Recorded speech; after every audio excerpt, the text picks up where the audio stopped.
Жеке заттардың белгіленген тізімі мен көлемін жариялады. Енді бір адам аң терісінен жасалған бұйымдардың, оның ішінде бас киімде бар, тек біреуін алып өте алады. Ұялы телефон мен планшеттен екеу алуға ғана рұқсат.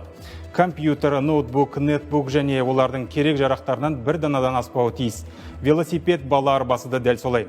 Зергерлік бұйымдардан 5 сағат өткізуге мүмкіндік бар. Сондай-ақ жеке тұлға шекарадан айына бір рет өте алады. Мәдениет құндылығы бар заттар анықталып жатқан жағдайда тауарларды шығару немесе әкелу кезінде кеден органдары мен уәкілетті орган тарапынан сол тауарға қатысты қорытынды талап етіледі және сәйкесінше сол орган тарапынан рұқсат берілу немесе рұқсат қажет етілмеу туралы қорытынды береді. Айта кетейік, 1 сәуірден бастап шекарадан тауар алып өту тәртібіне өзгеріс енгізілді.